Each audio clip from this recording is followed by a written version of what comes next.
Hello दोस्तों, राधे राधे। आप सभी का रिएक्शन विद टू सिस्टर के चैनल में हार्दिक हार्दिक अभिनंदन है।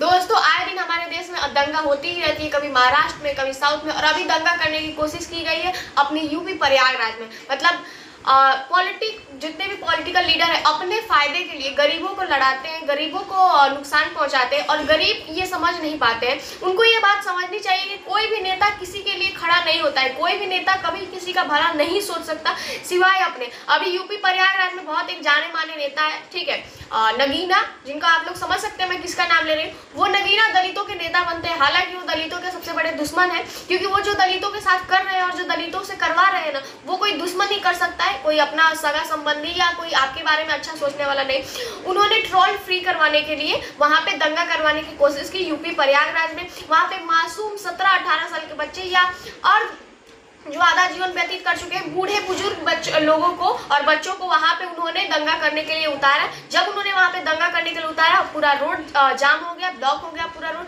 लोगों का आना जाना मुश्किल हो गया, एम्बुलेंस जानी बंद हो गई थी। ये देखकर पुलिस को गुस्सा आया, उन्होंने लाठीचार्ज करना शुरू कर दिया, क्योंकि कहीं भी दंगा होगा और लोगों को परेशानी होगी तो लाठीचार्ज तो होगी। वहां पे जब लाठीचार्ज हुई तो वहां पे सारे लोगों को लाइन से बैठाया गया और वो सारे लोग कान पकड़कर सॉरी बोल रहे हैं। क्या मिलता है आखिर उन बच्चों को? क्या गलती होती है उन जनता की? क्या गलती होती है उन बच्चों को, उन बूढ़े आदमी को, जो किसी के कहने पर और किसी के ब्रेन वॉश करने पर वहां पे दंगा करने के लिए उतर जाते हैं, उपद्रव करने लग जाते हैं। जिनके घर में 2 टाइम खाने के लिए सही से नहीं है, वो दंगा करेंगे? आप उनसे एक्सपेक्ट कर रहे हैं कि दंगा करेंगे? अरे दंगा करना ही है तो खुद वहां पे जाके लीड करो, तब पता चलेगा कि तुम दंगा कर रहे हो या क्या कर रहे हैं। खुद तो दंगा करते नहीं, वहां पे जाते ही नहीं है। वहां पे तो मासूम लोगों को उतारा जाता है और वो मासूम लोग अपराधी और उपद्रवी बन जाते हैं। 17-18 साल के बच्चे जिनके ऊपर पूरा उनके आगे सामने पूरा जीवन बाकी है, जिनको अपना करियर बनाना होगा, किसी को डॉक्टर बनना होगा, किसी को आईएएस बनना होगा, किसी को डॉक्टर बनना होगा, किसी को इंजीनियर बनना होगा। क्या बनेंगे? एक बार अपने भारत में जिसके ऊपर एफआईआर हो जाए फिर वो कुछ नहीं कर सकता,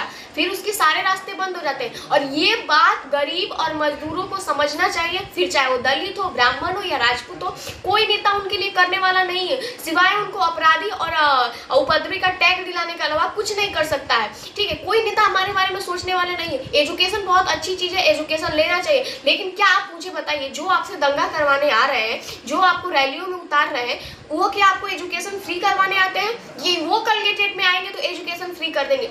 अगर आपको लगता है कि आपके जाति का नेता, आपके धर्म का नेता अगर कोई आता है और एजुकेशन फ्री करेगा, राशन फ्री करेगा, बिजली फ्री करेगा, तो ये आप बात अपने माइंड से निकाल दीजिए, क्योंकि किसी भी पार्टी की सरकार हो कभी ये फ्री नहीं होने वाली है, क्योंकि बढ़ते टाइम के साथ महंगाई बढ़ने ही वाली है। आप बताइए, आपके दादा परदादा के टाइम पे जो चीजें जितने दाम पे मिल रही थी, क्या आपके टाइम पे वो चीजें मिलती थी? नहीं मिलती ना, तो आगे भी महंगाई बढ़ेगी।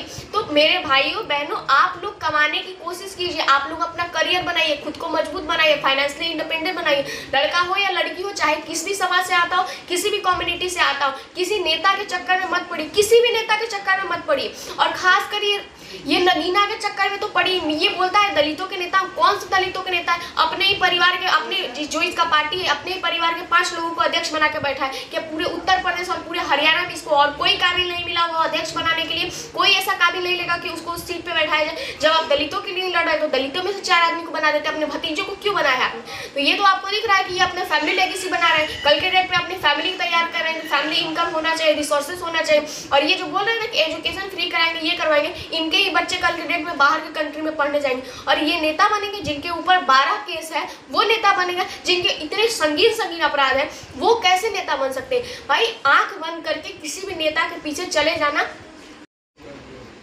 और हाँ, रही बात अगर संविधान की, तो संविधान आप कितना भी कर लीजिए, उसी संविधान में लिखा गया है कि एक बार जिसपे आप एफआईआर हो जाए, चाहे वो कितने भी साल का हो, निर्दोष हो या दोषी हो, उसके बाद से वो गवर्नमेंट जॉब नहीं पा सकता। उसके बाद से बहुत सारी ऐसी फील्ड है जिसमें वो नहीं जा सकता, उसके लिए बैन हो जाएगा। और एक गरीब एक मजदूर के लिए सबसे ज्यादा मायने रखता है तो उसके लिए गवर्नमेंट जॉब रखता है, जो कि वो कभी नहीं कर सकता, वो अपना सपना पूरा नहीं कर सकता है। और जब भी रैलियों में और ऐसे दंगों में लोगों को अरेस्ट किया जाता है, उन पर लाठीचार्ज हो जाता है, तो यही नेता मुंह मोड़ लेते हैं, उनको पूछने तक नहीं जाते हैं कि भाई तुम मर रहे हो या जी रहे हो। उस दंगाई में जब लाठीचार्ज हुआ तो उसमें 4-5 लोग मरे भी है, उनके लाश पे कौन रो रहा है? कौन रो रहा है? उनके फैमिली वाले रो रहे हैं। ये गया था वहां पे पता करने के लिए कि वो मर रहा है, जी रहा है, उसकी फैमिली पर क्या बीत रहा है। इसीलिए किसी भी नेता, किसी भी पार्टी की सरकार हो, आप उनके कहने पे उनके पीछे मत चले जाइए। और दंगा और फसाद से तो भाई आप दूरी रहिए, आप अपने करियर पर ध्यान दीजिए, ठीक है?